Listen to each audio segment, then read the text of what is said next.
నమస్తే, నేను మీ Gopi. Welcome back to our channel. ఈరోజు మనతో జరిగే పొలిటికల్ అనలిస్ట్ ఇమ్మంది రామారావు గారు ఉన్నారు. సార్ నమస్తే. సార్ నమస్తే. ఆంధ్రప్రదేశ్లో కూటమి గవర్నమెంట్ ఫామ్ చేసి కేవలం ఒక నెల కూడా కావట్లేదు. ముఖ్యంగా హోంమంత్రి పదవి అనేది ఒక నిర్మాణాత్మకమైనది. దీనిలో భాగంగా ఆమెకి ఈసారి మొదటిసారిగా ఆ టీడీపీ పార్టీలో ఒక స్త్రీకి అయితే ఇచ్చారు. సో ఆమె పేరే వంగలపూడి అనిత. సో ఆమె బాధ్యతలు చేపట్టి కేవలం 10 రోజులు అవుతుంది. 10 రోజుల్లోనే బయట సోషల్ మీడియాలో అయితే బాగా పోస్టులు వైరల్ అవుతున్నాయి. ఆమె హోంమంత్రి పదవి నుంచి అవుట్ అని బాగా వైరల్ అవుతున్నాయి. సో దీని గురించి మీరు ఏం చెప్తారు? ఇది వైఎస్ఆర్సీపీ పార్టీ వాళ్ళు మొదటి నుంచి కూడా మైండ్ గేమ్ ఆడుతున్నారు. ఇది ఒక రకంగా మైండ్ గేమే. ఎప్పుడైతే అనిత హోమ్ మినిస్టర్ పదవి చేపట్టిందో, నిన్నటి నుంచే కదండి సెషన్స్ ప్రారంభమయ్యాయి. కానీ ఎప్పుడైతే హోమ్ మినిస్టర్గా పదవి చేపట్టిందో, నీ భర్తను ఎందుకు వదిలేసావు, మీ భర్తకి ఎందుకు దూరంగా ఉంటున్నావు అని ఇంకా ట్రోల్స్ రావడం మొదలుపెట్టారన్నమాట. నాయకులు కూడా ఆ ప్రశ్నలు అడగడం మొదలుపెట్టారు. ఆవిడ ఘాటుగా చెప్పింది. సమాధానం చెప్తున్నప్పుడు కూడా వైఎస్ఆర్ కాంగ్రెస్ పార్టీ నాయకులు కానీ ఆ పెద్ద అంటే జగన్మోహన్ రెడ్డికి కానీ ఉన్న ప్రధాన వీక్నెస్ ఏంటంటే క్యారెక్టర్ అసాసినేషన్ చేస్తారు. అంటే ఏంటి, వంగలపూడి అనిత క్యారెక్టర్ మంచిది కాదన్నట్టుగా అసాసినేట్ చేస్తారన్నమాట. దాని మీద అనిత బాధపడిన విషయం నిజమేను. అంటే ఎందుకు వచ్చానా అనేటువంటిది మొదట్లోనే అనిపించింది. కానీ ఇక్కడ నడిపించేవాడు అంతా సూత్రసారి చంద్రబాబు నాయుడు కదా. కనుక నువ్వు ఇట్లాంటి ఎన్నో వస్తాయేమో, ఎన్నో తట్టుకోవాలి. కానీ నువ్వు అలా డిసిషన్ తీసుకోకూడదు. ఒకవేళ నువ్వు దాన్ని సమర్థనీయంగా ఎదుర్కోకపోతే అప్పుడు ఆలోచిద్దామన్న మాట జరిగింది అక్కడ. అంతేగాని ఆవిడ తప్పుకుంటుందని కానీ ఈయన తప్పుకోమనడం కానీ కూటమికి అనితకి ఏ సంబంధం లేదు. ఇది వైఎస్ఆర్ పార్టీ సృష్టి. అంటే వాళ్ళ సొంత భర్తనే ఆమె ఒక జైల్లో పెట్టించి పోలీసుల చేత కొట్టించారు అని ఒక వార్తలు కూడా ఆమె మీద బాగా బలంగా ఉన్నాయి. సో దాని గురించి మీరు ఏం చెప్తారు? What I want is that అండి, దట్ పర్సనల్ ఇష్యూ అండి. వాళ్ళ సొంత భర్తన పోలీసుల చేత కొట్టించడం పర్సనల్ ఇష్యూ? అలా కాదు. అక్కడ భర్తని ఏ పరిస్థితుల్లో వాళ్ళు జైల్లో పెట్టారు అంటే భర్త ఈవిడికి ఎంత ద్రోహం చేశాడు ఏదో ఉంటుంది కదా. చిన్నపిల్ల కాదు, కనిపించింది ఏదో ఉంటుంది కానీ ఆవిడకి ఒక 50 ఏళ్ళు పైనే ఉంటాయి. అర్థమైందా? అంత మెచ్యూరిటీ లేని అమ్మాయిని ఏదో మోసం జరిగింది, అది ఈవిడేదో మోసపోయింది అనుకోండి వీలేదు. ఆ భర్తను వద్దనుకుంది, భర్త కూడా తను వద్దనుకున్నాడు. ఇద్దరి మధ్య ప్రాపర్టీ గురించి గొడవలు జరిగాయి. ఆయన చేతిలో డబ్బులు లేవు, ఈవిడ చేతుల్లో డబ్బులు ఉంది, ఈవిడ ఎవరని చెప్పింది. ఆయనేమో ఆ విధంగా కొంచెం ఆవిడ మీద కొంచెం తిరుగుబాటు చేసేసరికి జైల్లో పెట్టించింది. అంతేనా? రాజకీయ నాయకురాలు పరపుతున్న వ్యక్తి కదా. అంతేగాని క్యారెక్టర్ అసాసినేషన్ ఎక్కడా మంచిది కాదండి, తీసుకురాకూడదు అంటాను నేను. అంటే ఎలక్షన్కి ముందు పవన్ కళ్యాణ్ గారు ఒక 30,000 మంది తప్పిపోయారు, కనపడట్లేదు, నాకు వచ్చిన ఇంటెలిజెన్స్ రిపోర్ట్ వచ్చింది, అప్పుడు ఎలక్షన్ ముందు చెప్పారు కదా. ఇప్పుడు వాళ్ళు విన్ అయ్యారు. ఇప్పుడు హోంమంత్రిగా వంగలపూడి అనిత ఉంది. సో దాని మీద ఇంకా ఎందుకు యాక్షన్ తీసుకోదంటారు? వంగలపూడి అనిత తీసుకోవాల్సిన యాక్షన్స్ చాలా ఉన్నాయి. అది వేరే ఇష్యూలో చెప్పుకుందాం. He had to take the proper action on so many issues.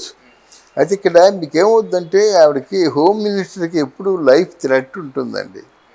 ఎవరు గమనించిన విషయం ఏంటంటే ఒకరి మీద యాక్షన్ తీసుకుంటుంది లేదా ఇంకెవరో కోవర్టుల ద్వారా తీసుకోబోతుందని చెప్పిన తర్వాత ఆవిడ ఇంటికి వెళ్ళినంత వరకు కూడా ఆవిడకి భయమే. హోమ్ మినిస్టర్గా సహజంగా లేడీస్ని పెట్టకూడదు, మరి ఎందుకు పెట్టాడో తెలియదు. కానీ చాలా రాటన్గా ఉండాలన్నమాట. సున్నితమైన మనస్కరాలు లేకపోతే గట్టిగా ఏదైనా మాట అంటే ఏడ్చే వ్యక్తి హోమ్ మినిస్టర్గా ఉండకూడదు. మరి ఇవిడు ఉంది. మరి ఇంకా ఏ ఇష్యూలో కూడా తెల్లంగా రాలేదు కదా. అన్నీ వాళ్ళు అరెస్ట్ చేస్తా, వీళ్ళు అరెస్ట్ చేస్తా, వాళ్ళు ముయించేస్తానని చెప్పడమే కానీ ఏ ఇష్యూలో కూడా ప్రాపర్ యాక్షన్, ప్రాపర్ శిక్ష పడినట్టు మనకి దాఖలాలు లేవు.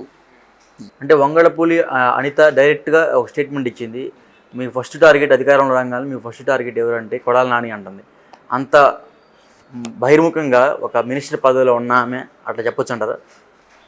అక్కడ ఏమిటంటేనండి, ఇప్పుడు కొంతమంది ఉన్నారండి లుచ్చగాళ్ళు, వాళ్ళు ఓడిపోయిన తర్వాత వాళ్ళు పశ్చాత్తాపంతో సారీ చెప్పేసి కూర్చుంటే పర్వాలేదు, ప్రభుత్వానికి కూడా సహకారంగా ఉంటే పర్వాలేదు. ఇప్పుడు కూడా అని మాట్లాడడం మాత్రం అది సమర్థనీయం కాదు అసలు. ముందు చంద్రబాబు నాయుడు, పవన్ కళ్యాణ్ ఈ అన్పార్లమెంటరీ లాంగ్వేజు, ఇలా వ్యక్తిగతమైన దూషణ, వ్యక్తిగతమైన ఇష్యూల్లో జోక్యం చేసుకోవడం, వాటి మీద ఒక ప్రాపర్ యాక్షన్ తీసుకుంటే ఇక ముందైనా మంత్రులు అంటే ఒక సభ్యత సంస్కారం ఉన్న వాళ్ళని ప్రజలు నమ్ముతారు. అంటే వీళ్ళు ఇంకేదో అంటారు, లాస్ట్గా బూతులు పురాణం అయిపోతుంది. కానీ అక్కడ పరిష్కారం అయ్యే సమస్య ఒకటైనా ఉందా? మీరు నన్ను, నేను మిమ్మల్ని తిట్టడం తప్ప ఏ సమస్య అక్కడ పరిష్కారం అవుతుంది? అది ఆలోచించుకోవాలి. అందువల్ల ఇక్కడ వంగలపూడి అనిత హోమ్ మినిస్టర్గా అవుట్ అని అనుకున్నది కేవలం వైఎస్ఆర్ తాలూకు పార్టీ సృష్టి. అంత తొందరగా అనిత కూడా అవుట్ అవ్వద్దు. ఆవిడ కూడా మామూలుగా ఫిజికల్గా బాధపడలేదు, కానీ మానసికంగా బాగా గాయపడింది. బాధ వేరు, గాయం వేరు. గాయం తొందరగా మాందు, బాధ అలా కాదు. కడుపు నిండా కడుపారా ఏడ్చేస్తే బాధపోతుంది కనుక ఆవిడ తప్పకుండా ప్రాపర్ యాక్షన్ తీసుకుంటుందని నమ్ముదాం. అంటే వంగలపూడి అనిత అధికారంలో రాగానే డ్రగ్స్ కానీ లేకపోతే గంజాయి కానీ వెంటనే నిర్మూలిస్తూ ఉంటుంది. బట్ ఆమె వచ్చిన తర్వాత ఇంకా డబుల్ అయ్యాయంట. సో దాని గురించి మీరు చెప్తారు. డబుల్ అంటే సమర్థనీయంగా చేయాలండి. ఇప్పుడు మీరు ఏదో చేస్తారనుకొని నేను ఓటు వేసాను, మీరు వచ్చి ఇప్పుడు 2 రోజులు ఇది పలకరింపులకే సరిపోయింది కదా. పోలీసులు వందనం, పలకరింపులు ఇవే సరిపోయింది. కానీ ఏముందండి, వాళ్ళు యాక్షన్ తీసుకోవాలంటే ఓవర్ నైట్ యాక్షన్ తీసుకొని మూసేయవచ్చు అన్నమాట. అందులో మళ్ళీ తిరిగి రెండో క్వశ్చనే లేదు. ఎవరెవరితే నేరం చేశారో ఆ నేరం చేసింది లీగల్గా కరెక్టే కదా అంటే వాళ్ళ శిక్ష ఉందా లేదా? ఉంటే అన్నాళ్ళు శిక్ష ఉంది. కమాన్, ఇక్కడ లా అండ్ ఆర్డర్స్ను న్యాయస్థానం రెండు ఒకటైతే శిక్ష అంతసేపు అండి. నెక్స్ట్ సుప్రీంకోర్టుకి వెళ్తారు. ఆల్మోస్ట్ హైకోర్టులో మొత్తం మినిట్స్ డీటెయిల్డ్గా ఇస్తారు కదా, దాన్ని చూసి వాళ్ళు లీగల్గా వెళ్ళినట్టయితే వెంటనే ఓకే చేస్తారన్నమాట. లేదైనా వీళ్ళు హైకోర్టులో ఏదైనా తప్పుడు సమాచారం ఇచ్చి కేసుని మిస్గైడ్ చేశారనుకోండి, అప్పుడు సుప్రీంకోర్టు యాక్షన్ తీసుకుంటుంది. తీసుకొని ఫైనల్ రిజల్ట్ ఇచ్చేస్తుంది అన్నమాట. అంటే వాళ్ళ సొంత భర్తనే ఆమె ఒక జైల్లో పెట్టించి పోలీసుల చేత కొట్టించారు అని ఒక వార్తలు కూడా ఆమె మీద బాగా బలంగా ఉన్నాయి. సో దాని గురించి మీరేం చెప్తారు? What I want is that అండి, దట్ పర్సనల్ ఇష్యూ అండి.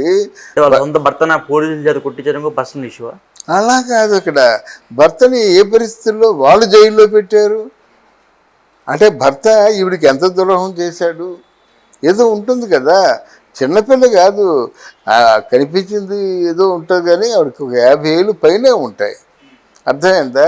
అంత మెచ్యూరిటీ లేని అమ్మాయిని ఏదో మోసం జరిగింది, అది ఈవిడేదో మోసపోయింది అనుకోవడం వీలేదు. వీళ్ళు ఆ భర్తను వద్దనుకుంది, భర్త కూడా తను వద్దనుకున్నాడు. ఇద్దరి మధ్య ప్రాపర్టీ గురించి గొడవలు జరిగాయి. ఆయన చేతిలో డబ్బులు లేవు, ఈవిడ చేతుల్లో డబ్బులు ఉంది, ఈవిడ ఎవరని చెప్పింది. ఆయనేమో ఆ విధంగా కొంచెం ఆవిడ మీద కొంచెం తిరుగుబాటు చేసేసరికి జైల్లో పెట్టించింది. అంతేనా? రాజకీయ నాయకురాలు పరపుతున్న వ్యక్తి కదా, అంతేగాని క్యారెక్టర్ అసాసినేషన్ ఎక్కడా మంచిది కాదండి, తీసుకురాకూడదు అంటాను నేను. అలాగే యాక్షన్ చేసినప్పుడు కూడా మళ్ళీ కేసు పెట్టే వాళ్ళు ఉన్నారు. ఇవన్నీ వేరే. కొంచెం అదేంటంటే మానసికంగా కొంత స్వచ్ఛత ఉంటే ఇవైనా మనకి వాళ్ళని అనొచ్చండి. స్వచ్ఛత లేకుండా మీరు తిహార్ జైల్లో కూడా నా బొచ్చు పీకుతా ఉంటే ఏం చేస్తారు? ఎవరి మటుకు ఏం చేస్తారండి? అది. Okay sir, thank you sir. Thank you అమ్మా.